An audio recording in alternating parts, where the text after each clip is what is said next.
Përshëndetje të nderuar zonja dhe zotrinj, ja ku po takohemi sërish në kanalin Monitor TV, këtë herë për të ndarë lajmin më të qarkullueshëm nëpër median ros.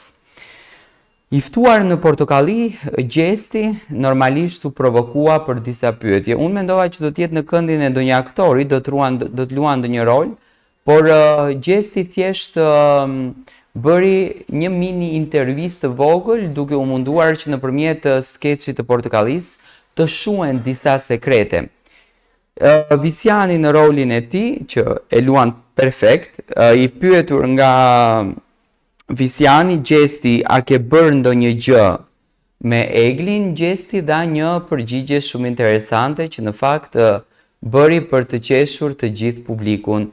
Gjesti tha që ka kryer çdo sen.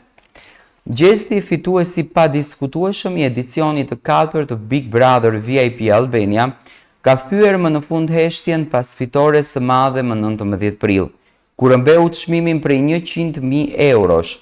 Ndryshe nga çpritej, ai nuk u shfaq në ndonjë emision analitik apo intervistë serioze, por zgjodhi të rikthehej para publikut në një skenë që askush nuk e kishte parashikuar në emisionin satirik Portokalli.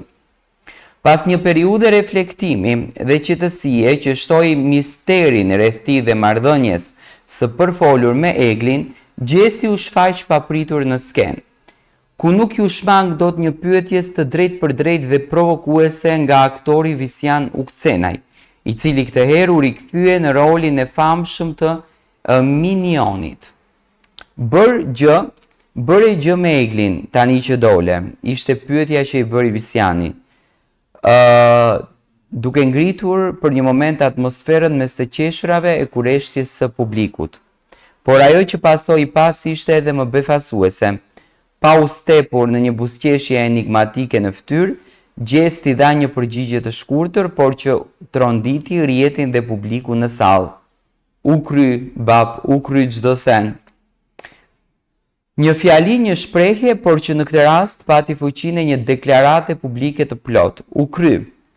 Fraza karakteristike që Gjesti përdori gjatë qëndrimit të tij në shtëpinë e Big Brotherit, tashmë mori një tjetër kuptim. Konfirmimi i qartë i një afrimi intim me Eglin, marrëdhënia e të cilave ka qenë vazhdimisht në qendër të vëmendjes, por kur e artikuluar plotësisht. Reagimi i publikut ishte shpërthyes. Salla shpërtheu në duar trokitje dhe të qeshura, ndërkohë që rrjetet sociale u përmbytën nga reagimet, spekulimet dhe analizat mbi këto momente që për shumë fansa përfaqësonte vulën e një romance të lindur në sytë të gjithë shqiptarëve. Ajo që e bën edhe më të pazakontë të deklaratë është fakti që Gjesti gjatë gjithë kohës brenda shtëpisë ishte i përmbajtur, i rezervuar dhe i kujdesshëm në shprehjet për jetën personale. Ishte pikërisht kjo natyrë e tërhequr që e bëri akoma më të papritur këtë hap të guximshëm publik. Dhe ndonse me humor, përmbajtja ishte më e thellë se ç'dukej në pamje të parë. Tani që ai ka dalë nga formati dhe është shpall fitues, duket se Gjesti ka zgjedhur një qasje tjetër ndaj vëmendjes publike. Ai nuk është më thjesht djali i heshtur i shtëpisë, por një personazh i ndërgjegjshëm për imazhin e tij dhe për impaktin që fjala e tij ka jashtë.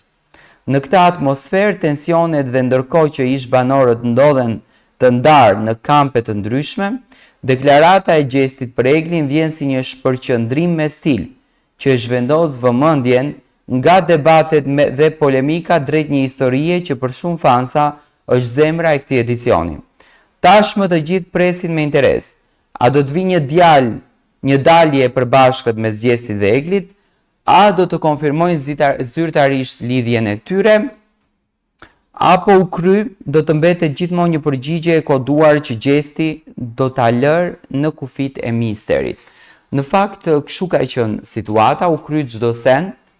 Mund ta marrim edhe për marrëdhënie intime me Eglit, Gjesti dhe Egli kanë bërë marrëdhënien intime dhe u kry çdo sen.